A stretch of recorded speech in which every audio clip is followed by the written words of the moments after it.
Тэгэхээр залуу зохион бүтээгч нэвтрүүлэгт идэвхтэй оролцдог Сэлэнг аймгийн 3 дахь багийг та бүхэнд танилцуулж байна. Ингээд сэргэлэн угтан авцгаая. За сайн байна залуучуудаа. За сэргэлэнгээс өмнө багийн гишүүдэд танилцъя. Намайг Сэлэнг аймгийн Сүхбаатар сумын лаборатори 4-р сургуулийн 8 ангийн сурагч Оргил гэдэг.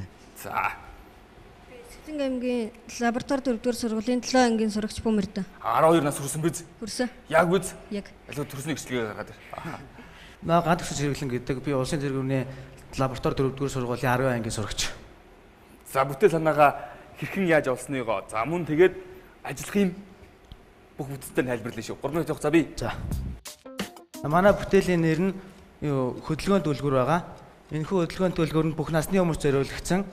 Энэ хөдөлгөөн төлгөрийн санааг манай багийнхан ярилцаад сургууль дээрээсээ гаргасан байгаа. Бага насны хүүхэд өндөр үлгэр дээр хувцас үлгэж чаддаггүй.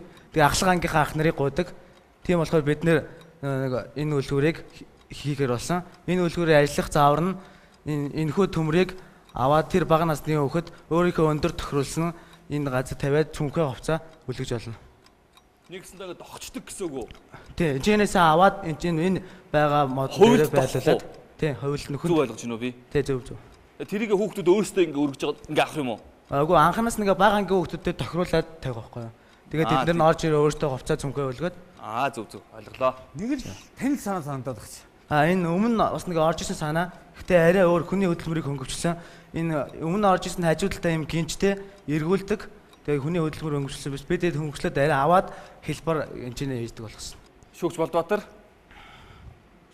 Миний хувьд болохоор угаасаа энэ бол хийс талаас маш их олон ер нь бол юм цаашаа хөгжих одоо юу гэдгийг объемтой бүтээлэлтэй нэг цааш нь хөгжүүлэх шаардлагатай. Дээр сая л өөрсдөө хэлж энэ заавал мануэлд нэхэр ялангуяа энэ үлгүр мануэлтай хийнэ гэдэг бол өмнөх бүтээлүүдээр ч гэсэн өртөө ер нь жоох өндөр суух гэдээсэн. За энэ залуус бол харьцангуй жоохон өшөө хэм тусраар инженеэр хийх гэдэг шиг байна л да. Бусад ижил төстэй юмнуудыг сайн харьцуулаа. Сайн шүүгч нар бас хэлж штэ тийм ээ. Дэлгүүрүүдийн дангуудаар хувц үлэгдэг тодорхой байрлалуудад шууд тэглүүрдээ хийгээ явдаг удаас тэдрээс ч гэсэн бас санаа харах хэрэгтэй. Одоо яг өөрөөсөө сонирхож байна. Өмнөх зүйлийн дутагдлыг харсан гэдгийг хэлж илэрхийлж чадж бас би боломжтой гэж үзэж байна. Шүүгч Лодор Авсал. Яг миний хувьд бол илүү хэрэгцээ тал нөгөө өглөө өдөөс өмнө өдөөс хойш ээлж байдаг шүү дээ. Нэг нь том анги ороод нөгөөх нь бага анги ордог ч юм уу. Тэр тохиолдлыг хэрэглээтэй байх. Тэгээ тэрийг бас бодолцоо тий. Тэр хоёр насны зөрөөг бодоод хийвэл бол болох л байх тий. За ингээд шүүгчдийн гэрэл бас үнэлгээ гарна. Шүүгчдийн гэрэл 1 ногоон 2 ногоон. За хүүхдүүдэд аюулгүй, эрүүл орчинд өссөн тойрноход нь хэрэгтэй бүтээл хийх нь байна шүү. Залуучдаа. За. 2 дахь бүтээл санаагаа танилцуулахад мөн адил 3 минут бий. 8 ангийн сурагч Оргил 2 дахь санааг тайлбарлана. Манай багийн дараачин бүтээл бол хогийн хамхуургаа. Энэхүү бүтээл маань нөгөө хүний ажлыг хөнгөвчлсөн. Тэгээд хүмүүс чинь хог шүрдэхтэй 2 үйлдэлээр идэг. Хогоо шүрдэн тэгээ гаргуулгатай. Тэгээ бид нар тэр 2 үйлдэлийг нэг үйлдэлтэй болгоод ийм загвараар хийсэн байгаа. За одоо ажиллах зааврыг танилцуулъя. Энд дугуй эргээд гол давхар эргэж байна. Гол маань эргэхээр нөгөө шүүр маань эргэн штэ тий. Тэгээ давхар эргээд хогоо арагшаага шүүрдээд тэгээ гаргуулга руу орох байгаа. Ийм Хэр хог багтах уу? Хасгааны орчинд л ер нь тохиромжтой тийм юу байгаа.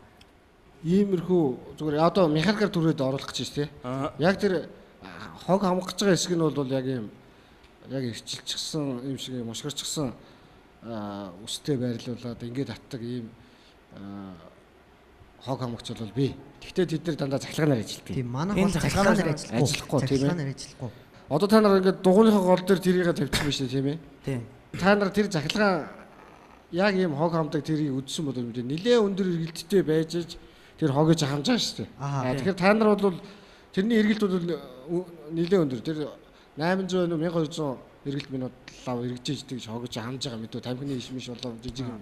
Гэтэл та нар зүгээр ингээд дугуйтай ингээд түрээ явж байхад тийм эргэлт гарахгүй шүү дээ. Одоо та нар ингээд яг хогон дээр гарахтай үгүй бол бүр төрөөд гүүгээд байгаа юм гэрчтэй юм яа.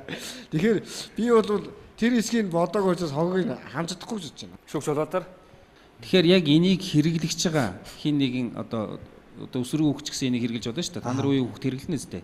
Хэрэглэн. Тэгэхээр тэр хог нь бол одоо тим хэмжээтэй нэм бэнжэнэ гэдгийг харах те. Дээр нь тэр орж яг энэ чинь шалныхаа төвшөнд цуг явж байгаа шүү дээ. Тэрлүүд цохиж оруулж байгаа хэсэг.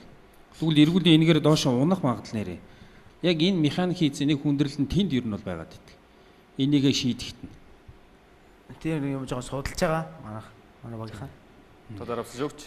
Яг энэ дээр бол тааны шийдэл бол яг сайн гараагүй байд. Судалгаа хийрэхтэй дараа жил судалгаа хийгээд гоё шийдэл олсноор орж ирэх нь зүгээр баг.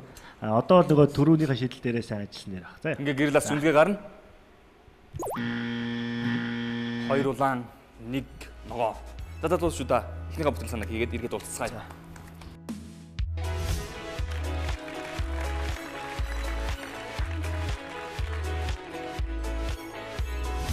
Тэнцэнтэйг баяртай нь 2 дугаар шатанда бүтээлээ хийж ирээд дахиад тэнцэнэ.